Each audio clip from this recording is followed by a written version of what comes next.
ओम शांति। 30 मई 2026 के ईश्वरीय मधुर महावाक्य हैं। सुनते हैं आज की बाबा की मधुर मुरली। बाबा ने कहा, मीठे बच्चे, अपना सब कुछ ईश्वरीय सेवा में सफल कर भविष्य बना लो, क्योंकि मौत सिर पर है। प्रश्न है, ज्ञान सुनते हुए भी बच्चों में उसकी धारणा क्यों नहीं होती है? उत्तर है, क्योंकि विचार सागर मंथन करना नहीं आता है। बुद्धि योग देह और देह के संबंधों में लटका हुआ है। पहले जब बुद्धि से मोह निकले तब कुछ धारणा भी हो। मोह ऐसी चीज है जो एकदम बंदर बना देता है। इसलिए बाप बच्चों को पहला पहला वायदा याद दिलाते हैं। देह सहित देह के सब संबंधों को भूलो और मुझे याद करो। गीत है, भोलेनाथ से निराला कोई और नहीं। ओम शांति। बाप बैठ समझाते हैं। अब बच्चों को यह तो अच्छी तरह मालूम है कि बेहद के बाप को ही कहा जाता है बिगड़ी को बनाने वाला। श्री कृष्ण बिगड़ी को सुधार नहीं सकते। गीता का भगवान श्री कृष्ण नहीं, शिव है। शिव बाबा रचयिता है और श्री कृष्ण है रचना। स्वर्ग का वर्षा देने वाला स्वर्ग का रचयिता ही हो सकता है। यही भारत के मुख्य बड़े ते बड़ी भूल है। श्री कृष्ण को बाबा कोई कह नहीं सकता। वर्षा बाबा से ही मिलता है और भारत को ही मिला था। भारत में ही श्री कृष्ण सहजादा राधे सहजादी गाई हुई है। महिमा ऊंचते ऊंच एक बाप की है। श्री कृष्ण है ऊंचते ऊंच रचना। विश्व का मालिक उनको कहा जाता है। सूर्यवंशी डीटी डिनास्टी गीता आदि सनातन देवी देवता धर्म का शास्त्र है। सतयुग में तो किसको ज्ञान सुनाया नहीं है, संगम पर ही बाप ने सुनाया है। चित्रों में भी पहले यह सिद्ध करना है। दोनों के चित्र देते हैं।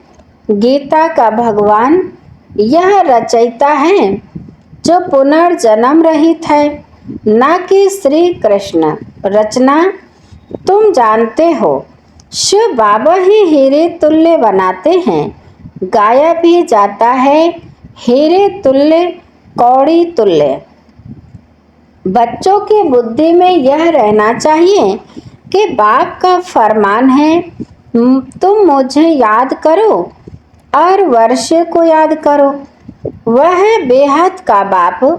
कृष्ण तो है हद का मालिक। भल विश्व का राजा बनना है, शिव बाबा तो राजा नहीं है ना।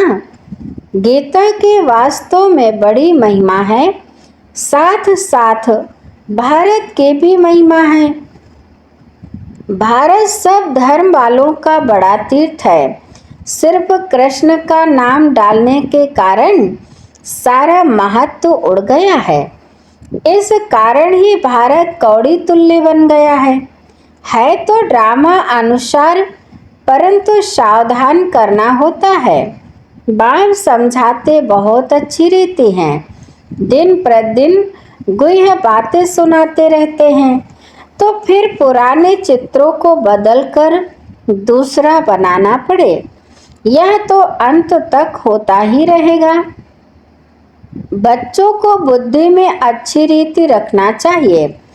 शिव बाबा हमको वर्षा दे रहे हैं। कहते हैं माँ में कम याद करो तो विकर्म विनाश होंगे। कृष्ण को याद करने से विकर्म विनाश नहीं होंगे। वह सर्वशक्तिमान तो है नहीं, सर्वशक्तिमान बाप है। वर्षा भी वह देते हैं। मनुष्य कृष्ण को ही याद करते रहते हैं। अच्छा समझो, कृष्ण ने कहा है।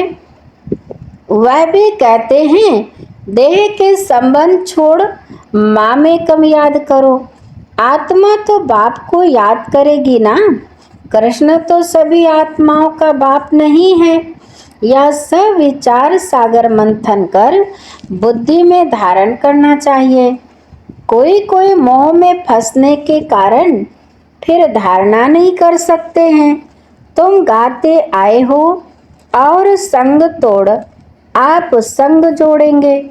मेरे तो एक दूसरा ना कोई। परंतु मोह फिर ऐसी चीज है जो एकदम बंदर बना देते हैं। बंदर में मोह और लोभ बहुत होता है। साहूकार लोगों को भी समझाया जाता है कि अभी मौत सामने खड़ा है। यह सब ईश्वरीय सेवा में लगाओ, भविष्य बना लो। परंतु बंदर मुनाफिक लटक पड़ते हैं, छोड़ते नहीं हैं। बाप कहते हैं जो भी देह सही देह के संबंध हैं उनसे बुद्धि योग हटाओ, बाप के श्रीमत पर चलो। तुम कहते हो यह धन बाल बच्चे आदि सब ईश्वर ने दिया है। अब वह खुद आए हैं, कहते हैं तुम्हारा यह धन दौलत आदि सब खत्म हो जाना है। किनकी दबी रही धूल में अर्थक्वेक आदि होगी, यह सब खल्लास हो जाएगा। एरोप्लेन गिरते हैं, वह आग आदि लगती है तो पहले पहले अंदर चोर घुसते हैं। जब तक पुलिस आए तो बाप समझाते हैं बच्चे देहधारियों से मोह निकालना चाहिए। मोह जीत बनना है। देह अभिमान है सबसे पहला नंबर दुश्मन। देवताएं देही अभिमानी हैं। देह अभिमान आने से ही विकारों में फंसते हैं। तुम आधा कल देह अभिमानी रहते हो, अब देही अभिमानी होने की प्रैक्टिस करनी है। जो भी मनुष्य मात्र हैं बिल्कुल ही इन बातों को नहीं जानते हैं, न परमात्मा को जानते हैं। आत्मा क्या है, परमात्मा क्या है, आत्मा कितने जन्म लेती है, कैसे पाठ बजाती है।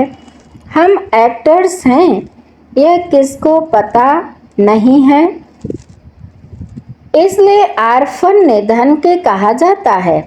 वह तो कह देते आत्मा ज्योति में लीन हो जाती है, परंतु आत्मा तो अविनाशी है। आत्मा में ही 84 जन्मों का पाठ नोंधा हुआ है। कहते भी है आत्मा स्टार है, फिर भी समझते नहीं। आत्मा सो परमात्मा कह देते हैं। बाप को बिल्कुल जानते नहीं। आत्मा के लिए भी कहते हैं भ्रकुटी के बीच में सितारा चमकता है। परमात्मा के लिए तो कुछ बताते नहीं हैं। उनको परम आत्मा कहा जाता है। वह भी परम धाम में रहते हैं। वह भी बिंदी है, सिर्फ पुनर्जन्म रहित है। आत्माएं पुनर्जन्म में आती हैं। परमात्मा के लिए कहा जाता है ज्ञान का सागर, आनंद का सागर, पवित्रता का सागर है। देवताओं को यह वर्षा किसने दिया? बाप ने। सर्वगुण संपन्न 16 कला संपूर्ण इन देवताओं जैसा अभी कोई है नहीं। उन्हों को यह वर्षा कैसे मिला, यह कोई को पता नहीं। बाप ही आकर समझाते हैं। उनको ही ज्ञान का सागर कहा जाता है। इस समय आकर ज्ञान देते हैं, फिर प्रायः लोप हो जाता है। फिर होती है भक्ति। उनको ज्ञान नहीं कहा जा सकता। ज्ञान से तो सद्गति होती है। जब दुर्गति हो तब सर्व का सद्गति दाता ज्ञान का सागर आए। बाप ही आकर ज्ञान स्नान कराते हैं। वह तो पानी का स्नान है, उससे सद्गति हो नहीं सकते। यह थोड़ी बातें भी धारण करनी चाहिए। मुख्य जो अच्छे अच्छे चित्र हैं वह बड़े होने चाहिए। जो कोई अच्छी रीति समझ जाए, अक्षर बड़े अच्छे हों। चित्र बनाने वालों को यह बुद्धि में रखना चाहिए, किसी को भी बुलाना है, निमंत्रण देकर के आकर परमपिता परमात्मा का परिचय लो और भविष्य के इस जन्म के लिए बाप से वर्षा लो।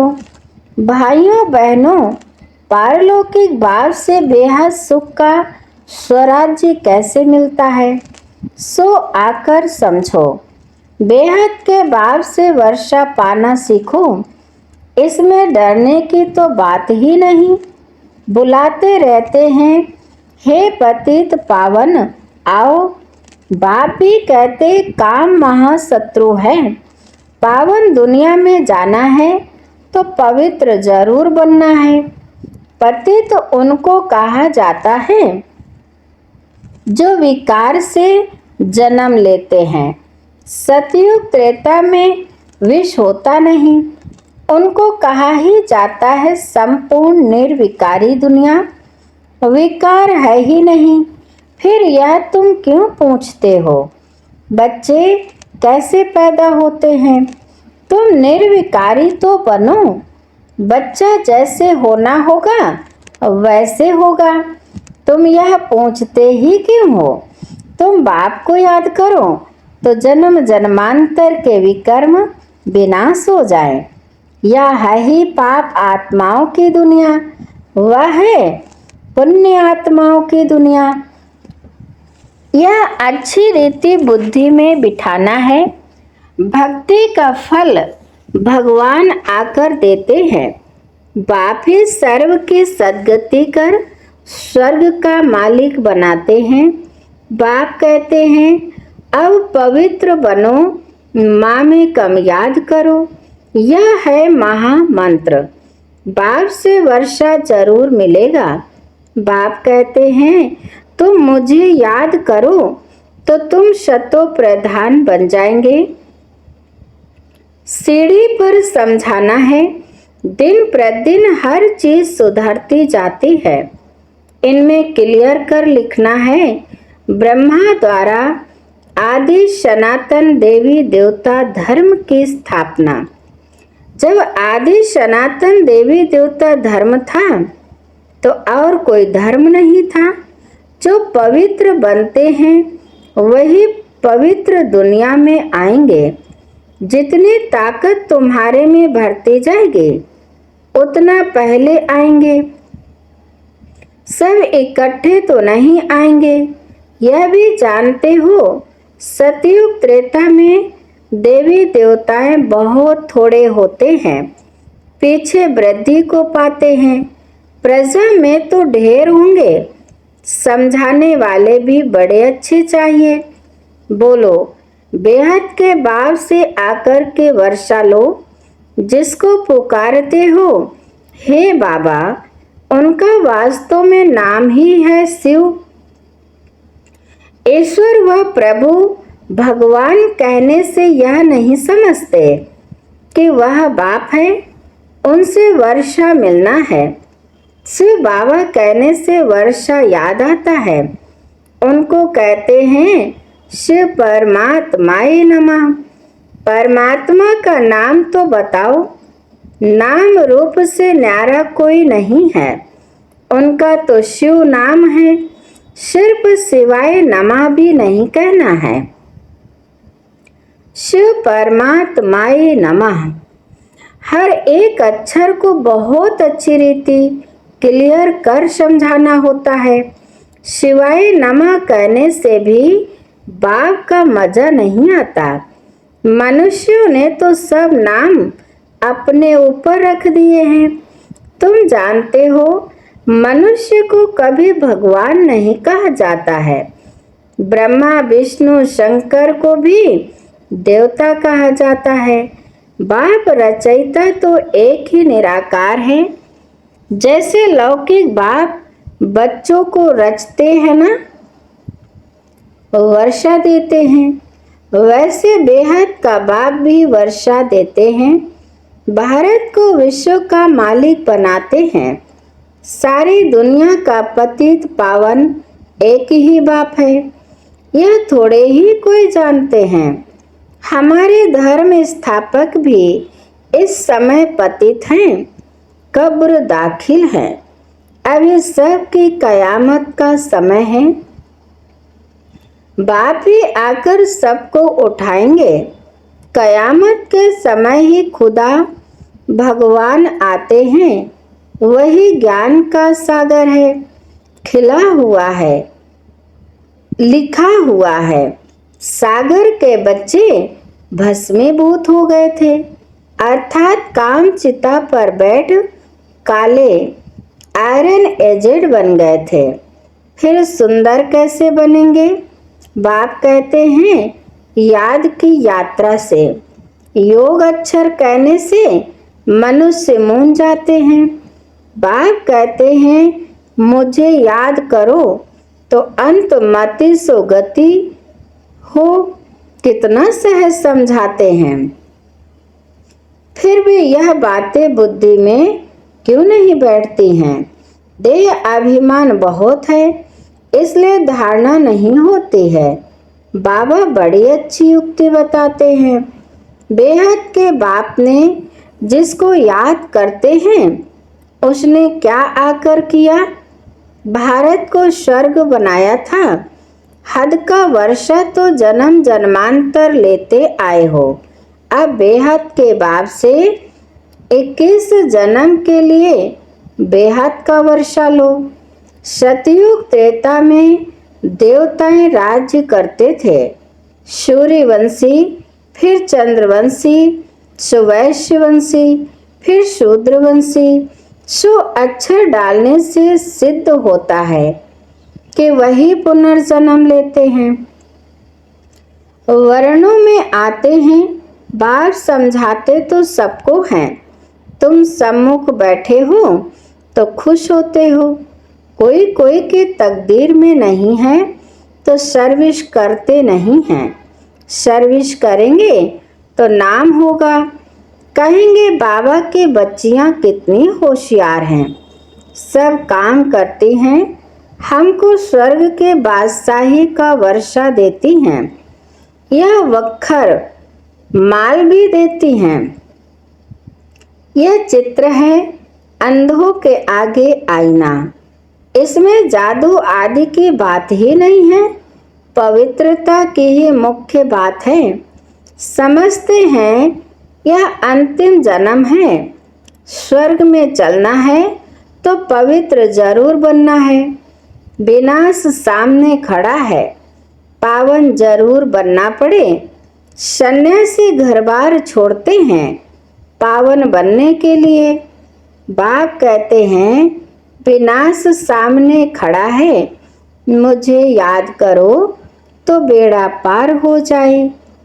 अच्छा, बाप दादा बच्चों से नमस्ते करते हैं। मीठे मीठे शिकिलदे बच्चों प्रति माता पिता बाप दादा का याद प्यार और गुड मॉर्निंग। रूहानी बाप की रूहानी बच्चों को नमस्ते। हम रूहानी बच्चों की रूहानी माता पिता बाप दादा को याद प्यार और गुड मॉर्निंग। नमस्ते नमस्ते नमस्ते। शुक्रिया बाप दादा। धारणा के लिए मुख्य सार नंबर 1, विनाश के पहले अपना सब कुछ सफल करना है। यह कयामत का समय है, इसलिए पावन जरूर बनना है। नंबर 2, देहधारियों से मोह निकाल मोह जीत बनना है। देह अभिमान जो पहला नंबर दुश्मन है, उस पर विजय पानी है और सब संग तोड़ बाप से बुद्धियोग जोड़ना है। वरदान है याद के मंत्र द्वारा संकल्प और कर्म में अविनाशी सिद्धि प्राप्त करने वाले सिद्धि स्वरूप भव। याद के मंत्र द्वारा संकल्प और कर्म में अविनाशी सिद्धि प्राप्त करने वाले सिद्धि स्वरूप भव। विस्तार है, आप बच्चे ऑलमाइटी गवर्नमेंट के मैसेंजर हो, इसलिए कोई से भी डिस्कस करने में अपना माइंड डिस्टर्ब नहीं करना, याद का मंत्र यूज करना। जैसे कोई वाणी से या अन्य किसी तरीके से वश नहीं होते हैं तो मंत्र जंत्र करते हैं। आपके पास आत्मिक दृष्टि का नेत्र और मन मनाभाव का मंत्र है, जिससे अपने संकल्पों को सिद्ध कर सिद्धि स्वरूप बन सकते हो। स्लोगन है, एक्शन कॉन्शियस के बजाय सोल कॉन्शियस बनो। एक्शन कॉन्शियस के बजाय सोल कॉन्शियस बनो। अच्छा, आज की मुरली के अव्यक्त इशारे हैं। सदा अचल अडोल एक रस स्थिति का अनुभव करो। एक रस का अर्थ यह नहीं कि पुरुषार्थ की रफ्तार सदा एक जैसी हो। एक रस अर्थात सदा उड़ती कला की महसूसता रहे। सर्व संबंधों की अविनाशी तार एक से जुटी हुई हो, एक बाप दूसरा ना कोई, ये दृढ़ संकल्प हो। एक भी संबंध कम ना हो, सर्व संबंधों की डोर एक से बंधी हुई हो, तब एक रस स्थिति स्वतः रहेगी। अच्छा, आज की मुरली यहीं पर समाप्त होती है। मीठे मीठे प्यारे प्यारे बाप दादा का दिल से बहुत बहुत शुक्रिया। आप सभी महान आत्माओं को भी दिल से शुक्रिया शुक्रिया। ओम शांति शांति।